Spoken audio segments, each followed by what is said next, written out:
নমস্কার বন্ধুরা, বাঙালি রান্নাবান্না চ্যানেলের নতুন ভিডিওতে সবাইকে স্বাগত। আজ আমি বানিয়ে দেখাবো বেগুনের তেল ঝাল। এই বেগুনের তেল ঝাল আমি কিভাবে বানিয়েছি তা আমার এই ভিডিওটা শেষ পর্যন্ত দেখার অনুরোধ রইল। এই বেগুনের ঝাল বানানোর জন্য এখানে আমি দুটো মাঝারি সাইজের বেগুন লম্বা লম্বা করে কেটে নিয়েছি। এবারে বেগুনের মধ্যে আমি হাফ চামচ লবণ ও 1 চামচ হলুদ গুঁড়ো মিশিয়ে দেবো। প্রত্যেকটা বেগুনের গায়ে হলুদ ও লবণ ভালোভাবে আমি মাখিয়ে নেব যাতে বেগুন থেকে জল ঝরে যায়। এবারে চলে যাচ্ছি কড়াইতে দিয়ে দিচ্ছি সাদা তেল। তেল গরম হয়ে গেলে বেগুনগুলো আমি তেলের মধ্যে দিয়ে দেবো। বেগুনের গায়ের কালার চেঞ্জ হয়ে লালচে ভাবে এসে যাবে, সেই রকমভাবে আমি বেগুনগুলোকে ভেজে নেব।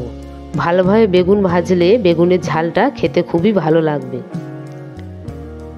দেখুন বেগুনের গায়ের রং কেমন চেঞ্জ হয়ে লাল হয়ে গিয়েছে, বেগুন ভাজা হয়ে গিয়েছে। এবার আমি একটা পাত্রের মধ্যে বেগুনগুলো তুলে নিচ্ছি।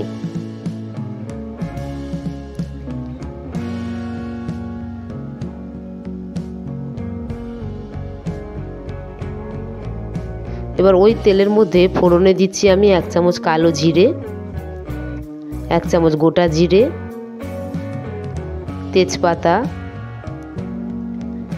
কাঁচা লঙ্কা আমি চিড়ে রেখেছিলাম দিয়ে দিচ্ছি। আর দিচ্ছি 1 চামচ আদা বাটা। আদা ভালোভাবে আমি তেলে একটু ভেজে নেব। আদা ভাজা হয়ে গেলে আগে থেকে কেটে রাখা টমেটো আমি দিয়ে দিলাম। টমেটোর ওপরে দিচ্ছি অল্প পরিমাণে লবণ যাতে টমেটোটা তাড়াতাড়ি নরম হয়ে যায়। ভালোভাবে টমেটোটা আমি এখানে ভেজে নিচ্ছি। যদি আমার এই রেসিপিটা ভালো লেগে থাকে তাহলে একটা সাবস্ক্রাইব করবেন, লাইক করবেন, কমেন্টে লিখে জানাবেন আমার এই রেসিপিটা কেমন লেগেছে। টমেটো প্রায় ভাজা হয়ে গিয়েছে। এবার এর মধ্যে দিচ্ছি 1 চামচ লঙ্কার গুঁড়ো, 1 চামচ হলুদের গুঁড়ো, ছোট চামচের 1 চামচ ধনের গুঁড়ো, 1 চামচ লবণ এবং হাফ চামচ গরম মশলা। সব কিছু মশলা আমি ভালোভাবে কষিয়ে নিচ্ছি। মশলা থেকে তেল ছেড়ে গেলে মশলা কষা আমার হয়ে যাবে। দেখুন মশলা থেকে তেল ছেড়ে এসেছে। এবারে আমি পরিমাণ মতন জল দিয়ে দিচ্ছি। জল আমি এখানে খুব বেশি ব্যবহার করলাম না, যেহেতু বেগুন আগে থেকে ভালো করে ভেজে রেখেছিলাম তাই খুব বেশি জল আমি এখানে দিলাম না। এবারে আগে থেকে ভেজে রাখা বেগুনগুলো আমি ঝোলের মধ্যে দিয়ে দিচ্ছি। ধনেপাতা কুচি ওপরে ছড়িয়ে দিলাম। এবারে বেগুনের কায় আমি ফুটতে দেবো। কিছুক্ষণ পরে ফিরে আসছি। দেখুন বেগুনের কায় কেমন ফুটে গাঢ় হয়ে গিয়েছে। এবার এর মধ্যে অল্প পরিমাণে আমি চিনি দিলাম। আগে থেকে সর্ষে বেটে রেখেছিলাম বেগুনের মধ্যে দিয়ে দিলাম। বেগুনের ঝালে সর্ষে বাটা দিলে খেতে খুবই ভালো লাগে।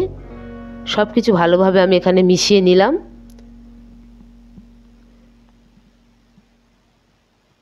যেহেতু আমি এখানে বেগুনের তেল ঝাল বানাচ্ছি তাই বেগুনের ঝাল হয়ে যাওয়ার পরে আমি এখানে সর্ষের তেল ওপরে ছড়িয়ে দিলাম। দেখুন কেমন মাখা হয়ে গিয়েছে, মাখা চাকা হয়ে গিয়েছে বেগুনের রেসিপি। আমি গ্যাসটা বন্ধ করে দিলাম। এবার একটা পাত্রের মধ্যে তুলে নিচ্ছি। এই বেগুনের ঝাল বাড়িতে প্রত্যেকে বানিয়ে দেখবেন, গরম ভাতের সঙ্গে খেতে খুবই ভালো লাগে। যারা বেগুন খেতে ভালোবাসে না প্রত্যেকে এই রেসিপিটা ভালোবেসে খাবে।